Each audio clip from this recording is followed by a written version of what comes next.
What's up, everybody? This is Autodidact. I'm Laban LaGreca, and this is gonna be just a video of a meditation of sorts. I don't know, just some flowing thoughts.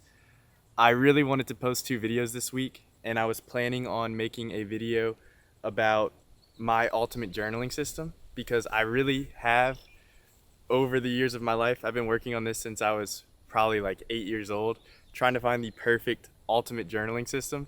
And in the past year, I've actually come really close to a solution to this problem. I had tried Notion, I had tried Obsidian. At certain points, I tried carrying around like 10 or 7 different journals. And right now, ever since I learned about the bullet journaling method, I read his book, and I just love the simplicity of it. I finally have figured out my own perfect system, and it's a 3 journal system. And so my plan for this week was to post a video on that. And to do anything well takes absurdly longer than you think it will. So I initially did just shoot that video in one take, and it was good enough. I think that it basically got the point across. But then I wanted to do it really, really well. So then I started building a web page for it where I basically was making a compendium to the whole system so that you can always go refer to this guide if you had a question or you were confused. And then I wanted to make video tutorials for each section, and then I wanted to make a whole video for each journal, and then I wanted to make a huge video for the whole system altogether. And that project will come about eventually, but I wasn't going to meet my goal for making a video today. And I was really stressed, and I was beating myself up, and I thought, hey man, there's a way to solve this problem. Just don't be so hard on yourself. Just go shoot a different video. And so then I was thinking, because I'm always trying to grow, and I was thinking, well, what could be a video that challenges me today that I could get done quickly? And, I wanted it to still push me in some ways. Well, the challenge that most struck me, and the thing that seemed the easiest to do, would be to post a video of me just talking.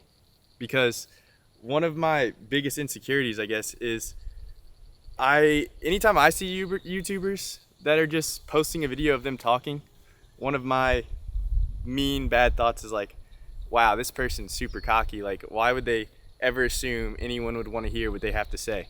And I think that's my own demons talking. I mean, that's not necessarily true. Sometimes these people just want to share what they have to say, and there's nothing wrong with that. And I watch all of those YouTubers all the time, so I don't know why I think so negatively about them.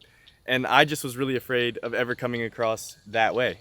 But that was my own mental voice. So I wanted to overcome that today and just have enough confidence to post a video of me talking about anything that comes up to me. And so, yeah, I mean, that's kind of what this video is about. Is I guess there's 100 different ways to skin a cat.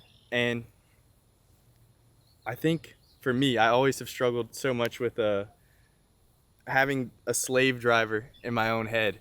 And oddly enough, this has maybe made me be more lazy than I ultimately am. Like the way that slave driver has manifested in my behavior, because I also am kind of rebellious. Like I don't enjoy being told what to do, was because I had this tyrant in my head. Often I would want to rebel against him, and I would just walk around all day, or procrastinate all day on my schoolwork, be what I would call lazy. And whenever I think back to how I was as a kid, I'm really not lazy. I have a lot of energy to do stuff, but there was this weird dynamic within myself of someone telling me what to do, me not wanting to do it, and so I would just rebel all day and procrastinate and avoid everything I should be doing. And so ultimately I'm trying to kill that negative voice. And the more encouraging voice in my head today was like, yeah, you might not be able to post the exact video you wanted to do because it is a really huge task. And so why don't you just post something else? And then the negative voice in my head is like, no, it had to be that video. You didn't work hard enough. You didn't do it well enough to post the video you planned to make.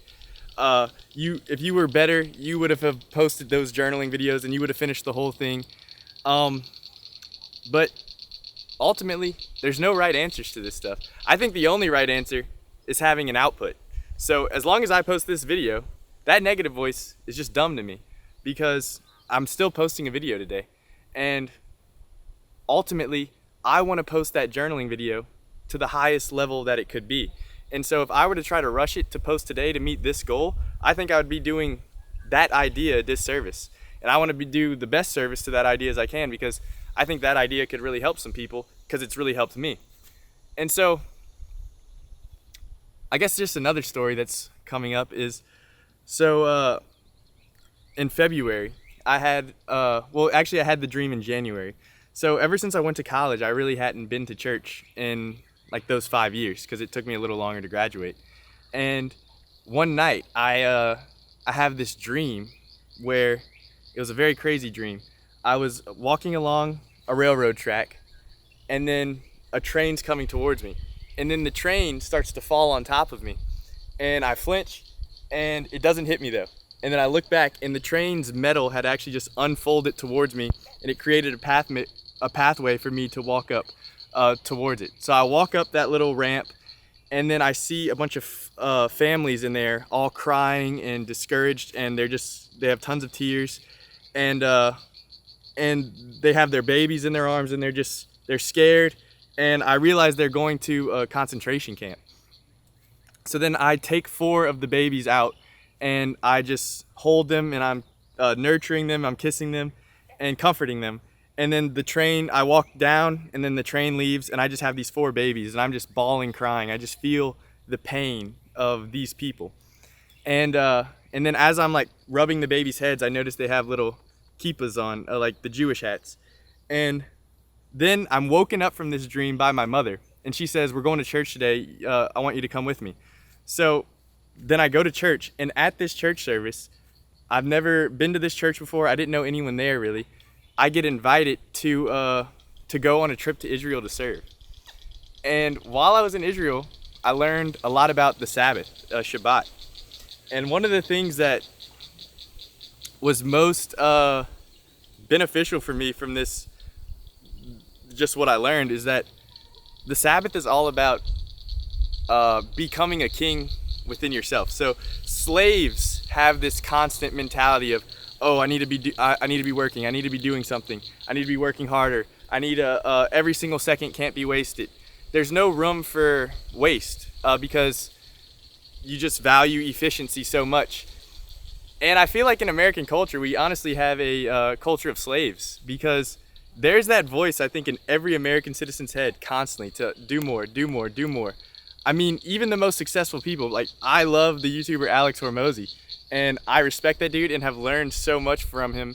And I truly think he's right about 99% of things. And I think he's even right about this to an extent. But I think most things with wisdom, you need to kind of find the median. So I do think he's right that we all need to work harder, harder, harder, harder. But also, I think maybe he doesn't necessarily balance it as much with rest. But I'm not saying he's wrong. It works for him. But for me, it's I need to have adequate rest, I guess. And maybe that makes me weaker, but I don't necessarily think it does, because to me, you can't pour out of an empty vessel. So my rest is really important for me. To just find, for me, it's just, yeah, I feel my soul gets so can get so depleted, and I need that time to get close to God again, read great books, just walk around, pray, meditate. Like, this for me is what fills me. And then whenever I feel strong and powerful, I just feel everything else comes so much easier. Whenever I'm running on fumes, it's hard for me. And so, but I never could really rest easily, because there, like I said, there was always that voice in my head of like, you should be doing more. And I realized that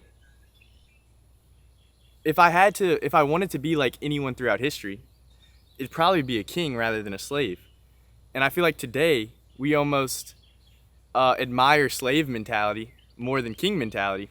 And to an extent, king mentality, to me, embodies a lot of things that our culture thinks is useless. Like, kings in the olden days would spend a lot of their times just reading, or, well, I guess the more virtuous kings, because I'm sure a lot of them were just doing hedonistic debauchery, but I guess the more noble kings, they would be reading, they would be building beautiful architecture. They would be studying art. They would be being patrons to a bunch of art. And these are the kings that, you know, have really, I guess, made cultural impacts, and the ones that have added the most to humanity, in my opinion.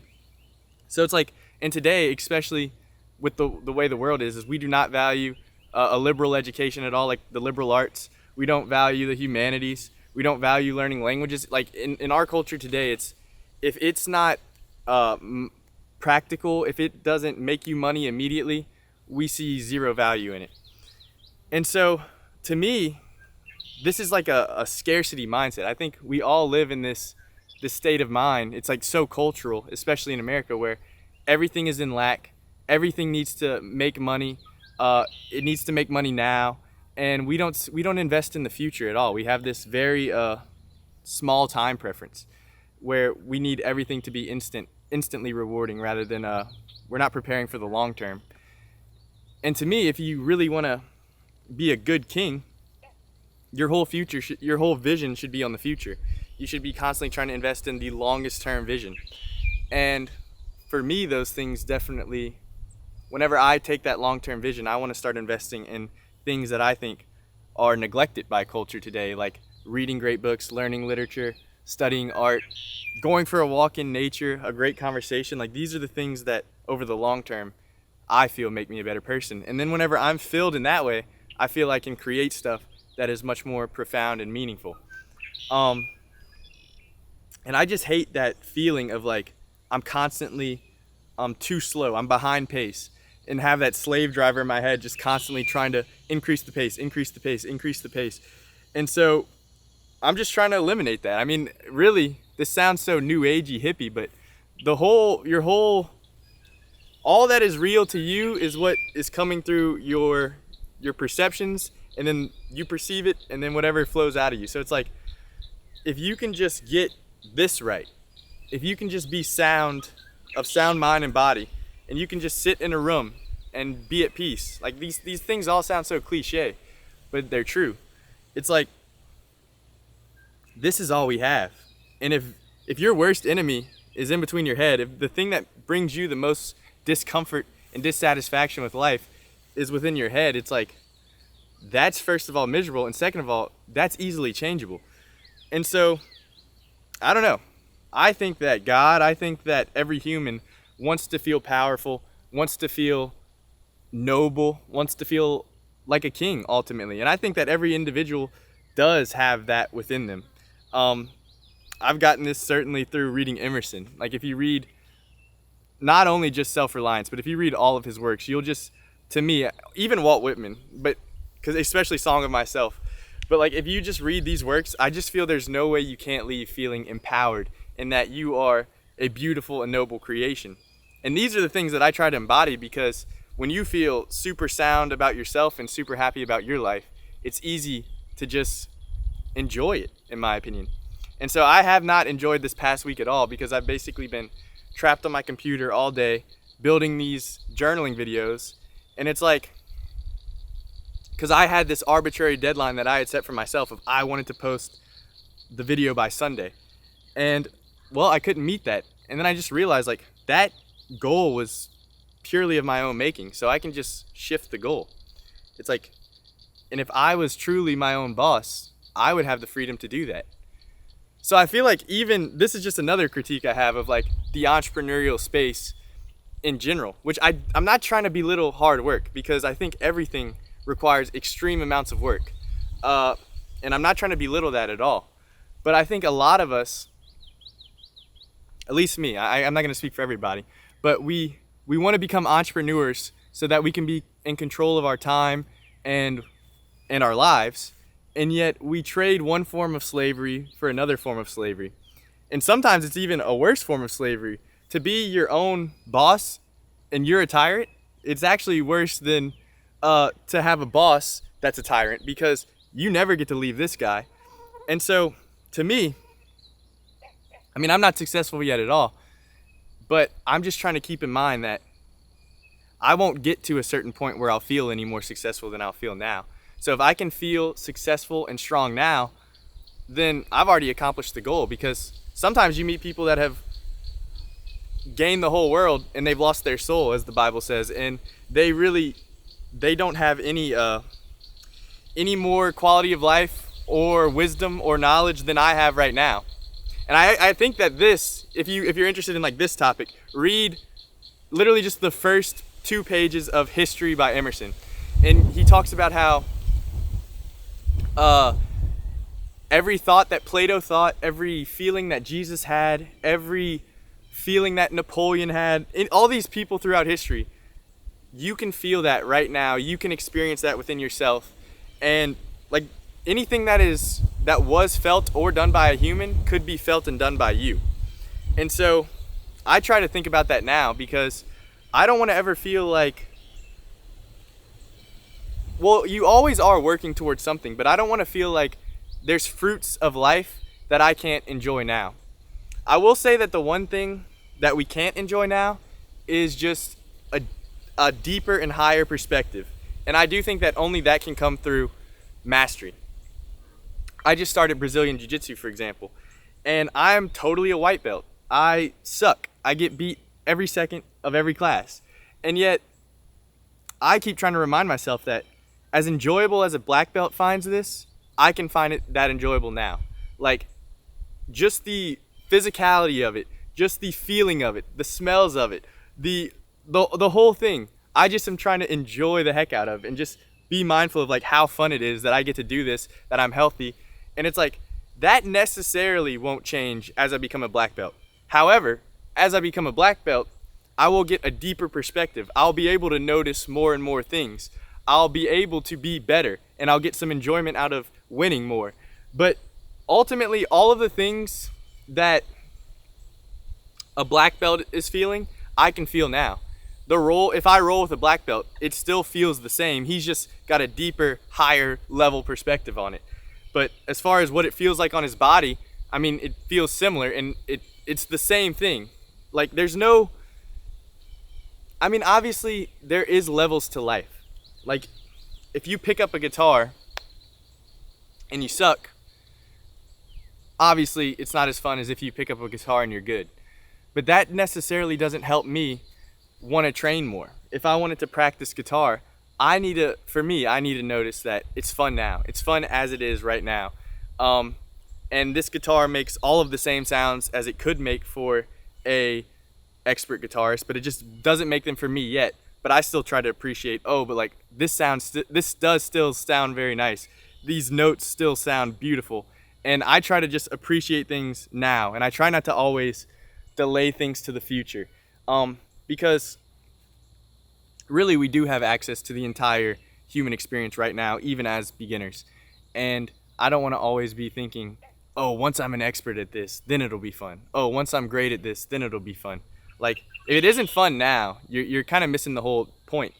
I mean, as cliche as it sounds, like, it is about the journey, especially with life, because all of your life is really just present moments elongated. It's just one after another. And if you're not enjoying the majority of your present moments, I don't think you're going to be happy. There's no chance. No matter what you're working towards, no matter what you achieve, there's just no chance that you'll be happy if your present moments are constantly unhappy. So to me, that goes back to, you need to fix the mind and the heart and the body. And I'm sure we've all heard forms of this. I had heard this my whole life, but I didn't really understand it until this past year, whenever I had a lot of suffering that I had to overcome. And that just put everything in perspective for me. Because whenever you have tons of negative emotions constantly within you, you really have to learn the skill of happiness. Like, happiness is a skill. We think it's a state of mind, and it is a state of mind, but inducing that state of mind is a skill. And everything can be learned. And ultimately, the skill for me has just come from learning how to fill my bucket and learning what to focus on. And I just want to add a final thought about the filling of your own bucket. Basically, so whenever you're hungry, you feel hunger pains. You know that I need to eat food. I need to eat food. Or if you feel thirst pains, you say, I need to drink water. I need to drink water. The same for me. I felt a lot of emptiness and meaninglessness, melancholy all the time for a very long time. And this was the key revelation that kind of solved that for me. Was empty, like the feeling of meaninglessness and emptiness is just a form of a hunger pain. Now with this hunger pain, I don't need to eat food, I need to eat meaning. If I'm feeling meaningless, I need to eat meaning. Now how do you eat meaning? For me, that was prayer, meditation, walking, deep thought, and especially reading books. That's how I consumed meaning. Because words are abstract forms of meaning. Like words is just a meaning assigned letters. And so, or assigned a sound, I guess. So literally words are just meaning abstracted, I guess. Because like a tree is a tree, but then we make the word, I'm not explaining this well. But basically, I think you get what I'm saying, is like there's certain meanings that we assign words to. And so, for me, the best way to eat meaning is to read great books. And that's how I've been able to most often fill my bucket. And I hope that helps you, first of all, if you're struggling with meaninglessness, melancholy, because that was really the key for me. And yeah, like I said, happiness is a skill, and it's not just something that will come one day.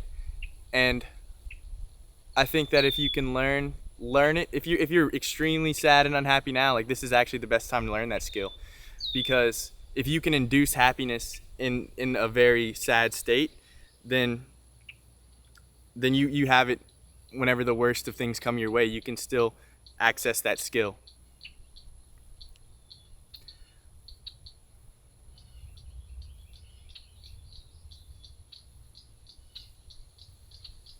So I hope this helps somebody. I know it's a little rambly, but it's just what I was thinking today, what I was feeling today. I'll probably say all of these points again in later videos, because you can only offer what you've come to learn at this point. So I can't just keep pulling insight out of nowhere. I have to keep living and coming to new realizations for me to ever say anything new. And that's a slow journey as always, but I hope you enjoyed this video. I hope you enjoyed the thoughts that it contained, and I hope they help you. And I'll see you in the next one.